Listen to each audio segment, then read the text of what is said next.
Can everyone see? Yeah. Yep. And I more. There you go. So if you click on Karen again, you can see. Oh. Yeah, Okay. Yep. Hello everyone, we are Team Sniper in the Bach industry. This presentation will outline our overall performance over 8 periods, as well as lessons learned along the way.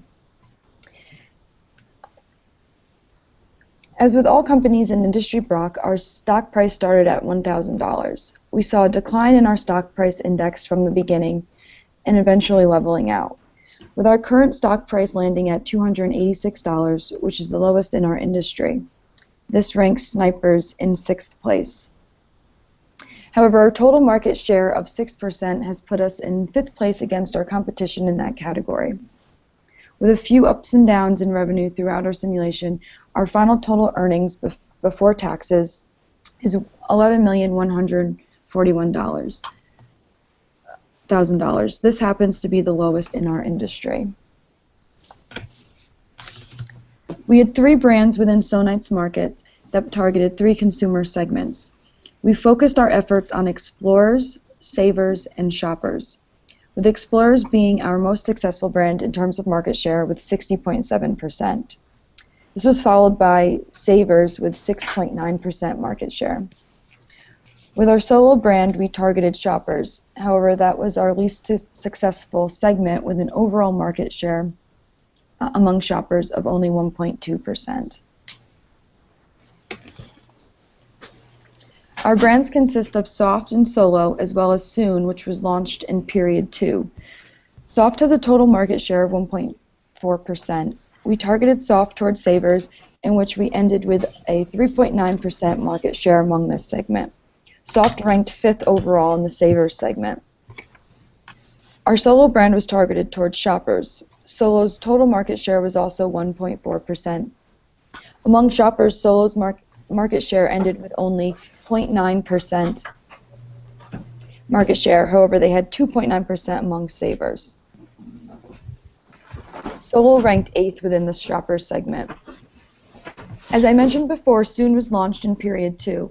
At first targeting savers with little success due to competition among our own brands, we repositioned our target segment for Soon towards explorers. Soon's total market share is 3.2%, and among explorers, the market share is 60.7%. This puts Soon in 1st place in the explorers segment.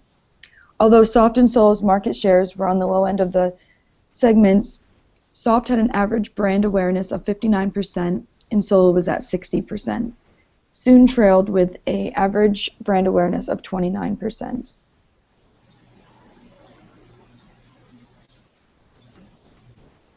Okay, lessons learned. When we disappeared. Okay. When we decided on a segment, we tried our best to meet the segment ideals with each of our R&D projects. Unfortunately, as time went on, the ideals slowly changed. This was especially true for the R&D projects that extended across multiple periods to develop. We also experienced issues with trying to meet and beat our competitors. Our competitors were obviously trying to meet and beat the segment ideals just as we were. Unfortunately, it took us a little longer to launch our brand successfully, and we fell behind pretty quick with meeting the ideals and beating our competition. The biggest example of this was our Soon brand, which was fully developed during our first period. It originally was intended to meet and exceed both the saver and shopper segments. Once the brand was launched, it met and exceeded the saver brand only. At that point, we wanted to redirect our segment target for Soon, since all 3 of our brands were competing with each other. I think the biggest lesson learned here would have been to focus on exceeding the segment ideals to stay ahead of the competition and the segment ideal shift. Next slide, please. During our simulation time this semester, we had many tools at our disposal to do our very best we could to aim our brand at specific segments and to compete with our competition. We probably could have done a better job at understanding a lot of these tools sooner. This may have given us an advantage over our competition if we had some of the knowledge earlier on. This was especially true with the use of perceptual objectives. During the later periods, we started to use perceptual objectives properly, and this certainly boosted our performance. I think if we started using this tool in the earlier periods, our performance might have been much better. Next slide, please.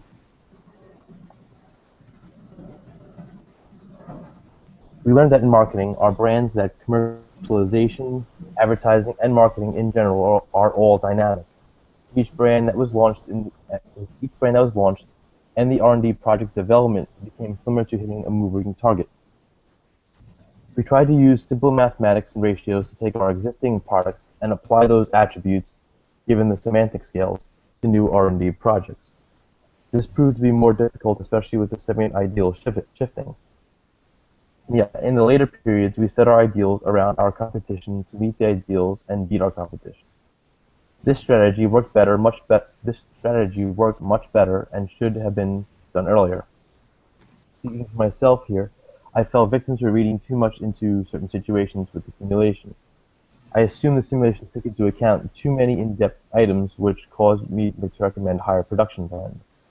I was able to adjust this in later periods to not read into the situation as deep. If this was done earlier and I listened closer to the rest of my group, our production plans would have been better aligned. Next slide, please. Segmentation and targeting. In the beginning, we struggled to accurately segment and target our brands. We created 2 and eventually 3 products that all had brand attributes within the Savers and Shoppers segments. This caused our products to compete against each other. Our multiple product offerings in these segments saturated the market and probably confused customers about our products. We realized we had to clearly identify and diversify through research and development. Through R&D, we created 3 brands, Soft, Solo, and Soon, and they were each focused on one individual segment of the market, Savers, Shoppers, and Explorers. We realized that we needed a strong balance of product, place, price, and promotion in order to accurately target our market segments. In the beginning of the simulation, we had the weakest products, so we thought we would have success with a low-cost strategy. This success was short-lived as new products were introduced and customers sought better value. We realized we had to compete with more than just price. All 4 Ps must be considered in developing a market strategy. Next slide, please. Product. Over the course of the simulation, our team realized just how important the product actually is. Initially, we focused a bit too heavily on advertising, pricing, and creating a 3rd brand. As the simulation went along, we realized that the perceived quality and value of the product drives revenue. We constantly tried tweaking Soft and Solo to align to ideal values of Savers and Shoppers. By doing this, we learned that we were chasing the ideal values for each of these segments. We used the lessons learned with Soft and Solo to create an R&D project for Soon. Instead of chasing the ideal values at the time, we created a brand that was well within the Explorer segment and had some brand attributes exceeding the ideal attributes of the Explorer segment. Soon became our most successful brand, ending with 60.7% market share in the Explorer segment. Next slide, please. Promotion and advertising. We always tried to make sure our advertising budget specifically focused on our target segment, which we did for both of our brands during period 1. This helped our brand awareness percentages increase during period 2 and stay at a high percentage throughout the simulation. We also learned that it's not a good idea to promote more than one of our products within a similar segment, as James stated earlier.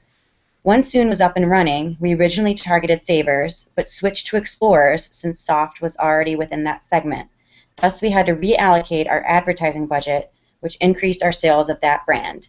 The switch caused us to have a brand awareness of 64% and a market share of 24.4%, which was higher than we had in the Savers segment and one of the highest in Explorers. Our brand revenues also increased by $16 million over the next periods and soon became our highest seller. Furthermore, Soft and Solo both consistently had a high brand awareness among our target segments. Thus, we decreased our advertising expenditures in order to increase our contribution after marketing.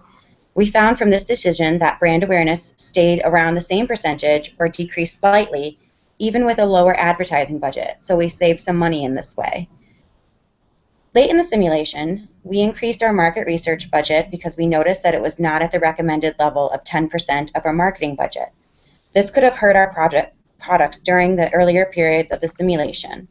The increase in the market research budget increased our overall revenues and earnings, but not brand awareness or market share in both soft and solo. Next slide, please. Price. It was very important to stay competitive with pricing of our products. We moved our prices higher and lower depending on what our competitors' prices were. We changed the price of our products almost every period. Price increases and reductions do not always mean that brand revenues will increase, though, as many other variables need to be taken into account. One such variable is ideal values of customers' brand attributes. Pricing is extremely tied into being in line with the customer's values. In the beginning, soft was priced ideally for our Savor segment, but since all other attributes were not ideal, we performed poorly. We had the same issues with our solo brand. We also learned that increasing price in parallel with an R&D project that improves brand attributes does not always increase market share and/or sales, as seen with our solo brand during one of the periods.